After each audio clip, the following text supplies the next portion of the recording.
teacher told every parent I was dangerous around children. I was picking up my daughter when a teacher shoved a paper into my hands.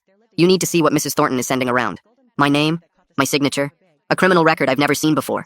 I'm a single dad who fought 2 years for custody. I'm also a teacher. If this spreads, I lose everything. I found Mrs. Thornton in the front office. This isn't real. She tilted her head and smiled. I'm just looking out for the children. My daughter tugged my sleeve. Mrs. Thornton looked down at her. Hi, sweetie. Everything is going to be okay. That night I spread both documents on the kitchen table. My volunteer application from 3 years ago, and the criminal record Mrs. Thornton was sending around. I held them up to the light, and my stomach dropped. The signatures were identical. Not similar. Identical. Every loop, every slant, every hesitation in the pen. She traced it. I grabbed my phone and called the background check company. Sir, we have no record of that report. That document doesn't exist in our system. My hands were shaking so hard I almost dropped the phone. What does that mean? It means someone made the whole thing up. This is fraud. I can email you an official letter and call into your school board meeting to confirm it live. I thought that would be enough, but things only got worse. Parents stopped making eye contact with me at pickup, and moms pulled their kids away when I walked past. Then I opened the parent group chat and saw Mrs. Thornton's post saying I should be reported to the police, and no child was safe around me. The same teacher who gave me the document grabbed my arm in the parking lot with tears streaming down her face.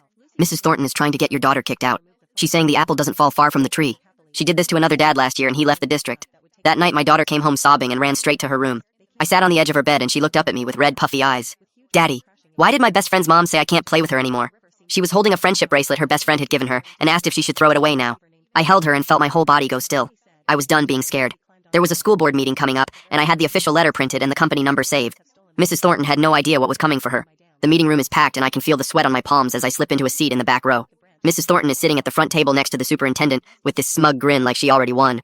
The superintendent asks if anyone has new business, and Mrs. Thornton's hand shoots up. I have a safety concern about a dangerous parent who should not be allowed near our children.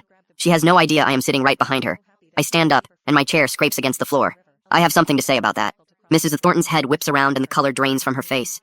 I walk straight to the front and slap the official letter down on the table. This woman forged a document with my signature and sent it to the entire school. Mrs. Thornton jumps to her feet and knocks her chair backward. He's lying. The background check company sent that directly to me. I pull out my phone. Then let's call them right now. The room goes dead silent as I dial and put it on speaker. We have no record of any report with this man's name. That document is a complete fabrication. A teacher in the front row stands up and points at Mrs. Thornton. I donated $500 to your legal fund for this.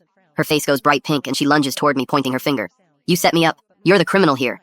The superintendent slams her hand on the table. Mrs. Thornton, sit down. Mrs. Thornton is shaking and tears are streaming down her face. I gave 10 years to this school. 10 years. The superintendent stands and looks at her with disgust. You are removed from all PTA positions and banned from school property. I'm forwarding this to the police. The resource officer grabs Mrs. Thornton's arm and she thrashes against him, screaming that they will all be sorry as he drags her out the door. After that night, 3 other parents reached out to me. Turns out Mrs. Thornton had done the exact same thing to them, and they were all too scared to speak up until now.